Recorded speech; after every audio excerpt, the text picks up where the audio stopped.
Hello YouTube, Stefan here. I wanted to make a little video showing how I do get to start the A2A Constellation when it's really cold. And I know it's been quite a challenge for a lot of virtual pilot of us to get those huge dual radial engine going when it's cold. So I live in northern Quebec, and right now the temperature at my place in my hometown is minus 27. More throttle there, starting to sound just a bit rough. Minus 27 Celsius, which is probably very close to minus 15 or minus 18 in Fahrenheit for those of you who are into the American Fahrenheit temperatures. Now, so what I'm doing right now is I'm doing some oil dilution, and I'm also wondering why one of my four engine is actually revving at 1500 RPM while the other are 1200. I'm just gonna give them some throttle. I'm gonna make sure that both mags are on. Yeah, they are. Okay, so on top of everything else, once again, I do apologize for using that VR point of view for the video like you guys are watching right now. I know it's not ideal, but it's kind of the best way for me to get some head tracking. So I am not in a cold weather environment right now. I'm where I left the Connie during my last flight. I'm actually somewhere in Indonesia. I forgot the name of the airport. I wanted to take it from there to get some oil dilution going on after starting those engines in that warm climate. There's really something about my RPM right now. I don't know if you guys can see that. I have 1700 and 200, 100 less on all those other engines. I'll try to cycle the RPM a little bit, the prop pitch a little bit. So I have to be careful right now because I'm not sure how effective my oil dilution is going to be. I don't know if you guys can read those numbers, probably not, but my oil temperature is at 77 degrees right now. But anyway, I'm still gonna try it, and hopefully once we're gonna move to northern Quebec, minus 27 degrees Celsius, we are going to be able to to start them. So according to the pilot manual, the pilot operation book, we are supposed to give about 8 minutes of oil dilution before shutting down if we plan on starting the engine on temperature below minus, I don't know, minus 5 Celsius I think, or minus 10, something like that. Disclaimer, in real life I would not attempt to start those big radial at such a low temperature. I would only do it if the airplane had been anchored, or if the engine had been warmed up with engine tents and e-blowers, and if the oil had been warmed up also randomly. Okay, so the cycling of the prop did get my RPM in sync. My guess would be that number 2 was probably lacking a little bit of oil in the prop system in the RPM controller, or something like that, because we're back at a pretty well sync RPM, or it might have just been the flight engineer who played with the individual prop RPM. Alright, so I don't think you guys need to watch me warming up doing the oil dilution for 8 minutes. So I'm just gonna pause the video here, and I'll get back to you as soon as I moved to Shibagamo, and I'll show you the local weather once we get there. So be right back in a minute.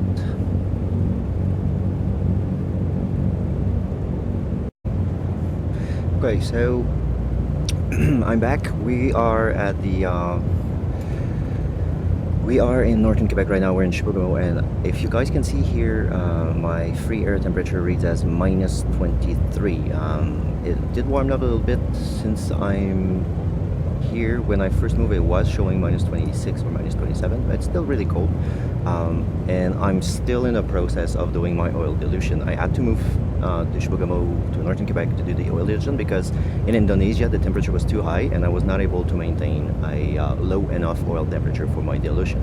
Now, why is the temperature actually relevant when we want to do an oil dilution? It's because basically oil dilution is the process of mixing some avgas into the engine oil to make it thinner.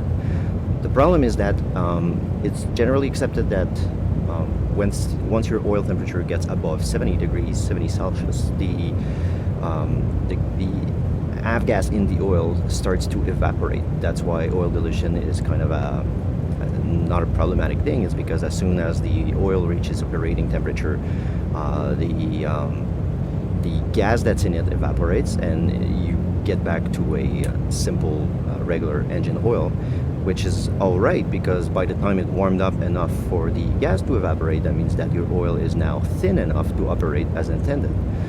So right now, I don't know if you guys can see the cue there. I have about 60 Celsius degrees of oil temperature. That means my oil dilution is effective, because the gas that I'm sending into the oil right now is not evaporating as I do it, as the process is going on. So I'm still gonna give it another 5 minutes of oil dilution, idling like that at 1100 RPM. If you guys wonder, to ensure that my oil remains at a low enough temperature during the process, I manually open the oil cooler flaps completely.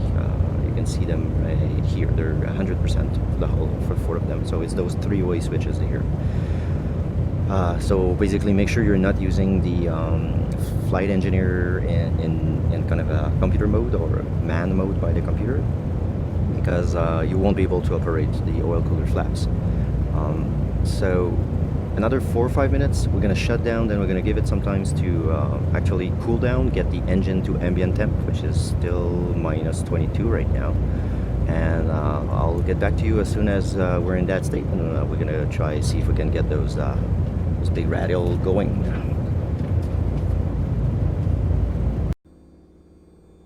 Alright guys, so we're back. Hopefully I'm not gonna make a fool of myself, because normally it works, but you know how things are. Sometimes we want to demonstrate something, and that's exactly when it doesn't work as intended. Okay, so here's the state right now. We're still in a minus 22 environment, as you can see by the tip here. I just choose cold and dark, but just so you guys can be sure, I'm gonna do it again. There we are. So we're gonna turn master on, and we're gonna put some external power on the plane. GPU, we're on. And as you can see, I've turned my carrier off. Alright, so we'll try to make this in the right way. So as the plane is coming alive, we're gonna put our beacon on, and we're gonna turn our position light on so that people know that the plane's coming alive. Master ignition switch on, and as soon as the engine are going to be running, we're going to apply some heat on the windshield. Okay, so is my camera centered properly? There we are. Okay, so the cylinder head indications show 0 degree, but it's because I realize it doesn't read below 0. But if you look at the oil temperature gauge here, it clearly states minus 22 in, and at the out of the engine it shows minus 15. So although I cannot explain that, I think we can all agree that this is a very cold plane right now. Just to show you, the cabin temp read as minus 14, and I think it's still going down. So let's get started, shall we? So a very cold engine is going to require technically more primer, but the problem to that is that those big radial engine, if my understanding is correct, is that they don't prime every single cylinder. They only prime some. Most of the time I think it's the top cylinders, although I can be wrong, so if I'm wrong, please correct me. So we do require more priming for a richer mixture to start the engine when they're really cold, but at the same time we're gonna face a kind of a limit to how much we can prime, because if we end up with completely flood cylinders, those that are being primed, we're not gonna get any engine going on that way either. So although it's really cold, the manual states that we should always open the cowl flaps. I think it has to do with making sure that once the engine is running, every cylinder can get an appropriate cooling flow. So we're gonna open them. Obviously we're gonna keep our oil cooler closed. We really don't need the oil to be any cooler than it is right now. I think minus 22 is already pretty cold.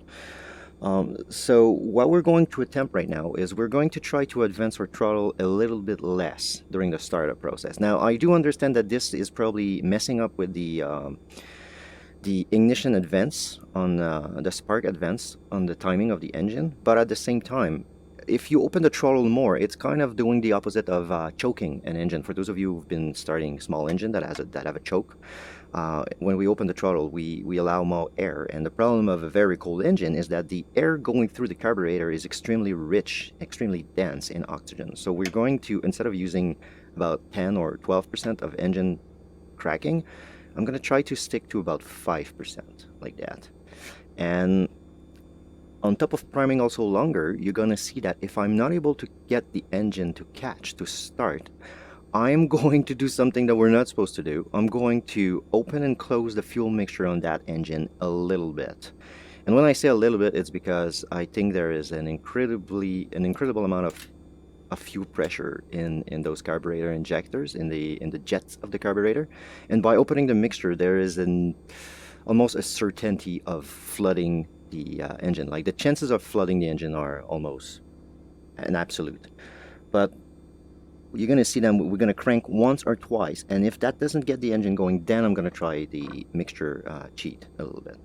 So we're going to start energizing our starter on engine 3. You can see that I've opened my fuel pump. We've got fuel pressure on all 4 engines. So it means our valves are open. Extinguisher is on engine number 3. Remember, an overly rich or a flood engine on startup has an increased chance of catching, of burning, literally lighting on fire. So make sure your extinguisher is on. Remember to keep your magnetos off for the first revolution of the engine, so that you do make sure that you don't have an hydrolock or anything like that on the engine. And as you can see right now, I'm gonna start priming right away, engine number 3, and I'm gonna let the whole thing crank until we're out of energy. So engine 3 is spinning right now, and I know it's not gonna catch. I mean, even my ignition is off, but you can see that it's turning pretty well. That is probably thanks to the oil dilution we've done so far. All right, so we're almost stalled the starter right now, which is fine. That's what I wanted. So I'm gonna turn off the primer. We're gonna let the starter energize again. The windows are fogging up. Can you turn on the defroster? Yeah, just give me a second, sir. I'm trying to start our engines. Can't you see? All right. So now this time, with both primer on and starter on, I'm going to turn on the ignition on the engine. So primer on, engage starter, and we're gonna put ignition on.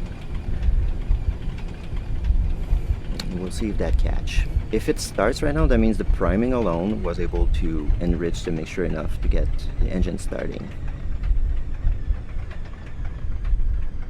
And no joy so far. No big deal. Primer off. Disengage starter. We're gonna let it rev. Now I'm gonna cheat a little bit. I'm going to open the Shift 7 numpad. I just want to make sure that my engine 3 is not flooded, and you can see that it doesn't show flood. If it was flood, you'd see it right here under the engine. It'd say engine is flooded. So our next attempt will be primer on, ignition on, and you're gonna see that I'm gonna give a little tap to the mixture to auto lean and back off, and I'm gonna repeat that process a few times, see if we can get it to start. So primer on, with my mouse, there we go, engage starter, ignition still on, and I'm gonna give a little tap of mixture off, a little tap of mixture off. Let's see, engine not flood, more mixture, and it's running. So now that it's running, I'm gonna go full rich, and I'm gonna turn up the primer. In real life, if the engine was to start dying as you turn the primer off with the mixture in auto rich, you'd keep it alive by adding a little bit more primer, like just a little tap of primer. You do not try to catch a dying engine with a throttle. That is a perfect recipe for an engine fire. So what I'm going to do right now is I'm going to unselect my engine 3 so that I can give it a little bit of throttle. Engine 3. So I'm going to choose 1. Just give me a second. I'm trying to choose it. In VR, this is really hard to do. Okay, I think I got it. So I'm going to choose 2 for arrow. And now that I have unselect engine 3, I'm going to be able to throttle it up a little bit. So we're going to try to keep it at 11 or 1200. This is normally dictated by your oil pressure, but because I did a lot of oil dilution prior to that cold start, like full 8 minutes of oil dilution, my oil is really thin. So I'm going to be able to probably reach 1200 or even 1300 RPM without overpressurized, without basically overworking the oil pressure in the engine. So you see that I'm past 1200 right now, and my oil pressure is barely touching the minimums for the green. That's really good. So we can turn on generator on that engine, number 3, and as you can see, we have one running already, so things are going not too bad. So next engine will be engine 4, and we're also going to use that time to turn on our cabin heating, because I'll let you guess that if it's cold like that, yeah, the engine are cold, but the cabin is really cold. And remember that with captain of the ship, you want to keep your passenger comfortable and happy. That means the first thing you do once your engines are running is you give a little bit of heating to the cabin. And I'm going to turn the defrost on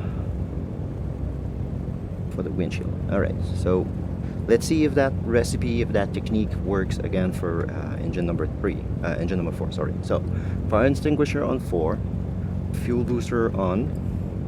We're gonna energize number 4. So remember, we energize, crank and prime, but we don't turn on the ignition right away. It's pointless. We know it's not gonna catch right away because it needs to prime quite a bit. So turning on the ignition would just basically risk burning the little fuel we're trying to prime in the cylinder before there's enough for really catching the engine on. So 4 is energized.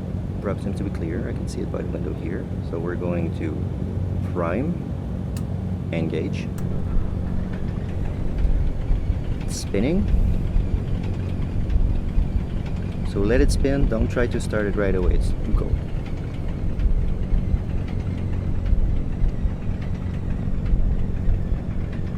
And now it's stopping right now. So I'm just going to disengage the starter, let it energize, primer off, not to over prime. So if you guys follow, basically on next step now it's going to be priming, but also with some ignition on, with the magnetos on both, and we're going to see if it catch. It might catch actually. I mean, I've seen it catching without using the mixture, which technically is the way of doing it. So primer on, engage, and ignition on both.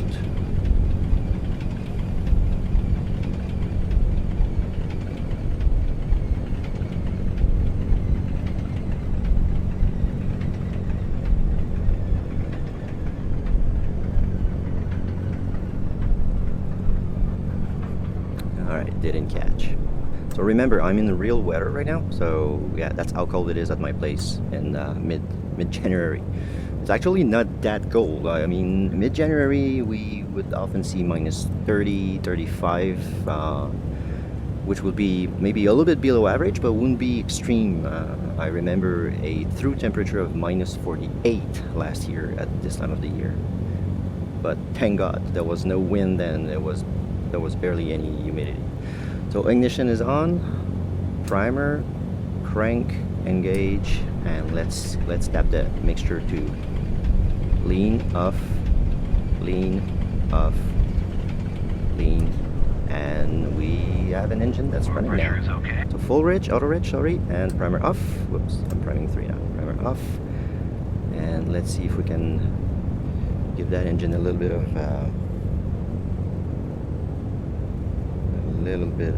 throttle, because it's at 800 right now. It's too low. So I'm going to unselect number 4, and we're going to throttle up number 4 a little bit.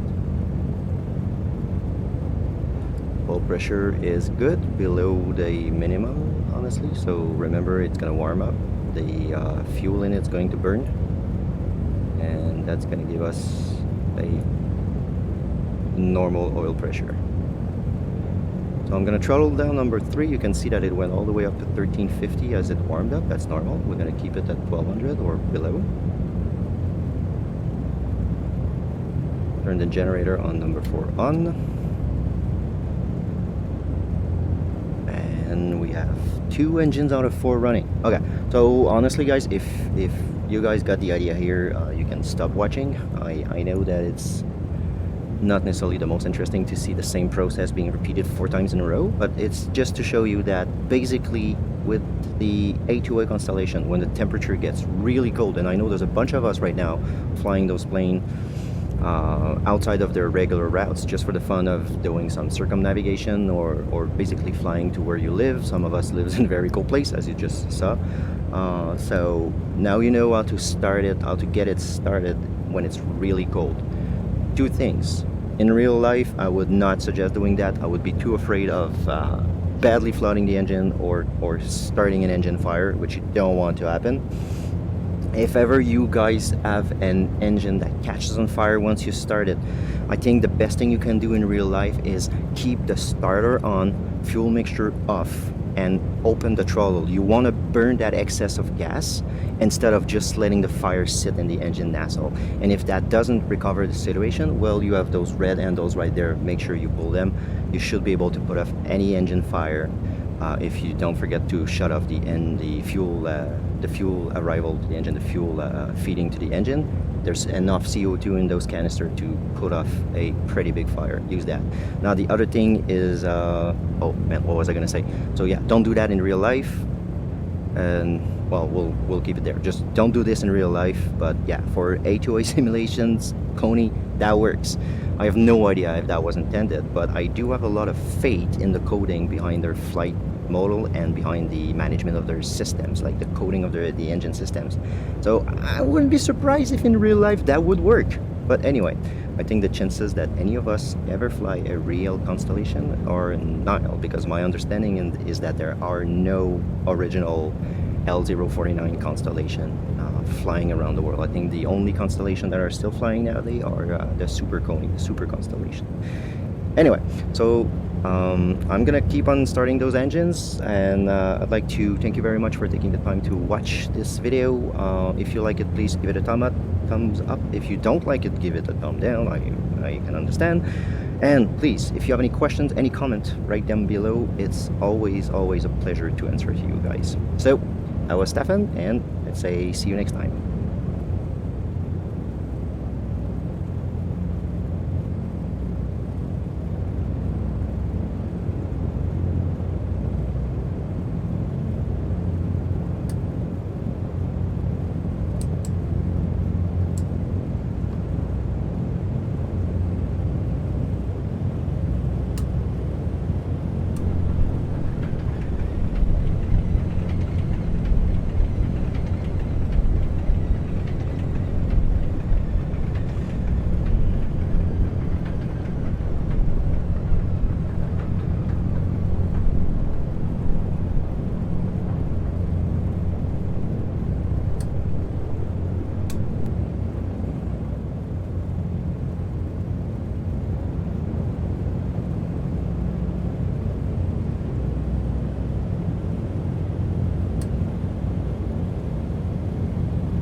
So, for those of you who are still with me, here's a little story.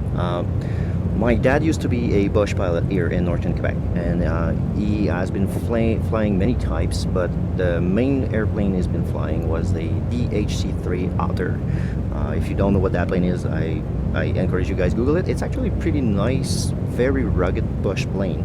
If any of you guys are familiar with the DHC-2 Beaver, it's kind of the big brother. Instead of being a 1,000-pound payload plane, it's a 2,000-pound payload version of almost the same plane, and it runs on a single engine. It's a Pratt & Whitney R1340, the same engine as in the North American T6, and that big radial engine was facing kind of a similar problem here in northern Quebec during the winter as the Constellation right now. It was always a big question on how to get it started without flooding it and without getting an engine fire. And I asked my dad at one point, like, how were they actually doing it? And for one of those rare instances in my life where I actually had some pity for my dad, I kind of felt bad for him. Basically, at the end of each day, since there was no oil dilution on the Otter, what they would do is as they shut the engine down, the plane down, they would land it on ski on lakes. Most of the basically winter flying was done on ski or on wheel ski. So they would land the plane, shut the system down, tie it down, and while the oil in the engine was still warm, they would actually pour it into 5-gallon jars. And I think the oil capacity of the Otter with the R1340 is about 12 or 13 gallons or 15 gallons, something like that. Anyway, I remember he was telling me it's about 5 jerry cans worth of oil. So they would pour the warm oil into jerry cans, empty the engine completely, and they would basically bring their jerry can of engine oil into the cabin for the whole night. The oil would actually spend the night beside the stove with them in the cabin for the night. And then the next morning, they would basically walk to the plane, turn on a kind of an engine heater, like an external kerosene heater with a blower, install that under the engine tent, and basically sit under the engine with with the oil and the gas dripping on them as the engine thaws and warmed up. And once the engine would be considered to be warm enough, they would bring in the oil, pour the oil into the oil tank, manually spin the propeller to make sure that the oil was actually everywhere, lubricating, every single part.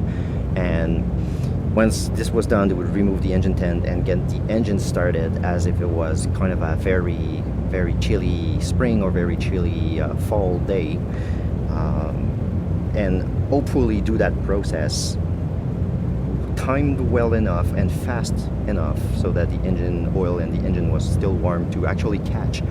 And he says that there were a few mornings where instead of being able to do the whole process in like an hour, it kind of failed because it was too cold or they weren't fast enough or anything like that, and they would have to do the process again, try to remove as much oil as possible from the engine, bring it back in the cabin, which was a pain because by then the oil was back to a very, very, very thick state. And well, you guys get the picture. So those big radial engine, even when it was really cold, couldn't really be started as that cold of an engine. And the problem was mainly due to the oil pressure. And another interesting detail was that once they managed to get the engine started, and even with the oil that had been warmed up the whole night, that had been kept warm the whole night, sometimes they really struggle to keep the engine RPM low enough after startup to actually maintain a safe oil pressure. Like the oil was still too thick. So with the throttle completely off and the mixture leaned as much as possible, they often had to use engine carburetor heat to try to slow down the engine some more. And he says that sometimes they even had to fiddle on left mag and right mag and left mag and right mag to keep the revolution lower for the first 30 or 40 seconds of the engine running. But the reason why they alternated left and right was to try to avoid falling the spark plug too badly or something like that. But just to tell how complicated those big engines were to actually operate in very cold climate. So yeah, that's actually not first-hand experience, but second-hand experience, and that's how I That's how I got basically inspired to start the Connie engine. It was when my dad explained, basically told me about the problem of over priming those radial engine. There is a point where you're not able to prime them enough. You're not able to enrich the mixture in the cylinder using primer enough to get the engine to start, but you do have too much prime fuel in the engine, so much that there's a risk of having a backfire in the carburetor that would actually set the whole engine on fire. So yeah, these guys knew what they were doing pretty well. So I'd like to give a little shout also to A2A for making the Constellation such a beauty, but also so much fun to experiment with extreme conditions.